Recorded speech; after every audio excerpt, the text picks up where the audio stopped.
Hey guys, making another video here. Wanted to spotlight Dee Ford again. I know we've seen a lot of videos kind of coming out showing how good he is at rushing the passer, and his different moves and stuff like that. So I wanted to show something that was a little bit different, and it can be his impact on how an opposing team uh, plays and schemes throughout the game. So here, this is week 6 when Kansas City played the Patriots. The Patriots are one of the best at identifying what another team is really good at and trying to take that away. They want you to play, to use a basketball term, to play left-handed.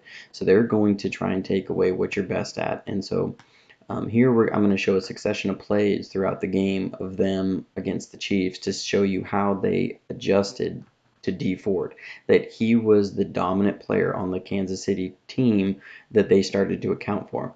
So here, this is one of the very first plays in the game. I believe this is the third play of the game against the Chiefs. Or excuse me, it's in the first drive the Patriots had, and so here Ford is lined up in what we would call a wide 9. This is where you're going to see him a lot of times in our nickel package.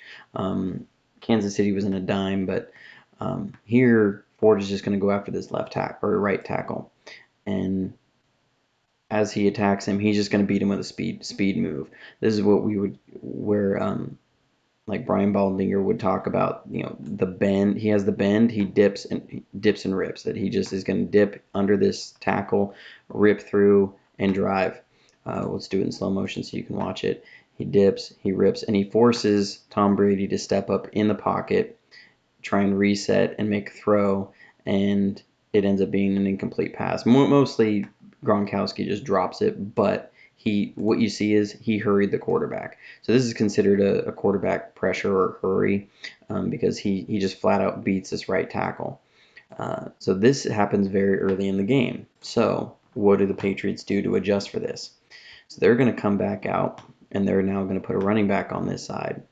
And let's just watch this. You can see what ends up happening here. Because what they're going to do is that they're going to try and slow down Ford to say we're not going to let him just run past our tackle anymore. So here they've got a running back on this side, and he's going to try and go and chip Dee Ford. He's trying to cut him off to not give him that edge. So that's one way that the Patriots have come back, and they've said, we're not going to allow you to have that speed rush. We're going to make sure that this running back, his only responsibility is to cut off his wide angle. And so the tackle ends up being able to do a short set. So now they've done that. But what that does is that means that now you have a running back delayed out into the pattern. So where you normally would have 5 receivers, now they're really only having 4. So here, we're going to come back with another play.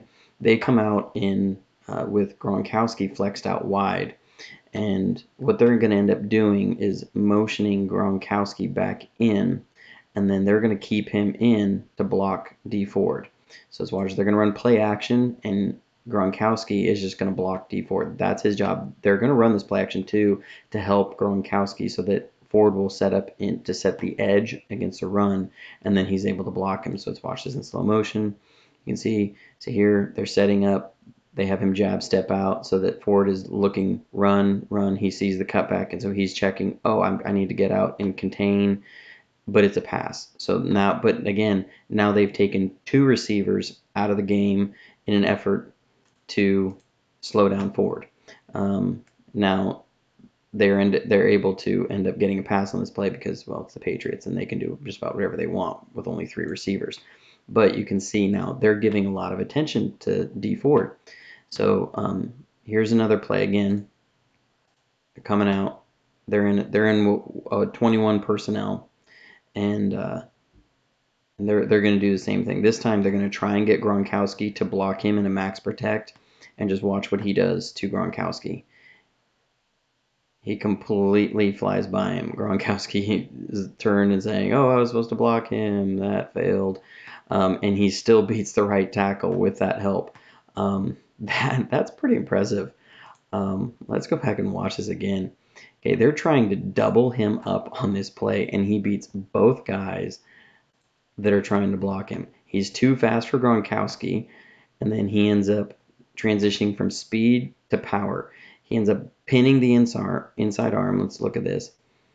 This is why he's so good. As he comes around this corner and he's about to make the bend, he uses his inside arm and he pins the inside arm of the tackle so that he can't get a hold of him, and that gives him leverage, and he just throws the guy to the ground, and is able to almost get to Brady. Again, it's a completed pass because it's the Patriots, and well, it's just not fair. But they're still accounting for him, and he's still beating a double team. That's a guy that's starting to really affect the game. And so now we move on to another play here. This time they come out, they have 3 wide receivers out. They motion Edelman in, and what they're going to end up doing is try and selling a hard run this way, again, to keep Ford to have to respect contain first and then rush. So you can see it here. Here they're going to sell an outside zone with pulling the guard, and so Ford has to respect outside run. They're trying to slow him down, and they hit Gronkowski over the middle because the Chiefs are in man coverage. But again, this was stuff that they're trying to do. They didn't do this stuff to when Kansas City had Justin Houston or Braylon Speaks in. They didn't do this stuff. They did this towards Ford. They were trying to slow him down. He was the mismatch they had on the offensive line and what they saw as Kansas City's primary weapon on defense. And so they were looking to try and take him away. And so here again, we're going to come out and you're going to see what happens here. Gronkowski's lined up over here. And I'm going to do this in slow motion so you can see what ends up happening. Brady had just before this had looked over and saw Ford over here, and so he starts asking for help. He's going to tell Gronkowski to motion in, and at first Gronkowski comes in. He's just thinking in closer to get on him, and he's saying, nope, nope, go get Ford. Go get Ford. He's over here. You can see him run over there, and he starts telling him, you need to block, because what's going to end up happening here is Gronkowski comes over to block Ford. Brady did not like seeing Ford in a wide 9 on his right tackle. So now you see him come in, and he's pure in a pass blocking set. That's what they're trying to do. They're trying to put their most athletic player who can block Ford and keep up with him on the edge. They're trying to put him over there, plus having that wide angle.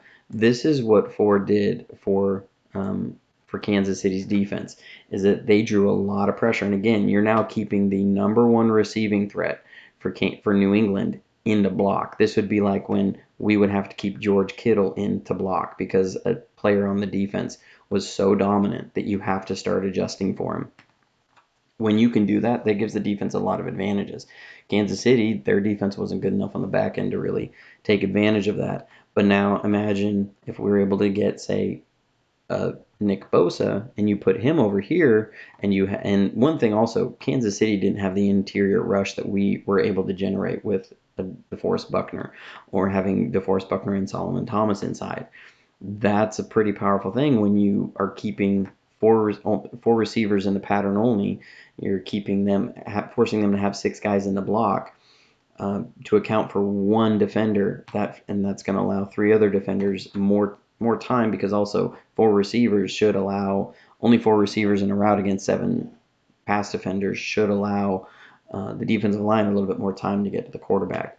So this was an example of how one of the best teams in the league, how they adjusted to a player like Dee Ford, because I can tell you there was I haven't pulled him up to show you, but I can tell you almost every time they left him in a one-on-one versus their tackles were getting beat, and that includes Trent Brown over here.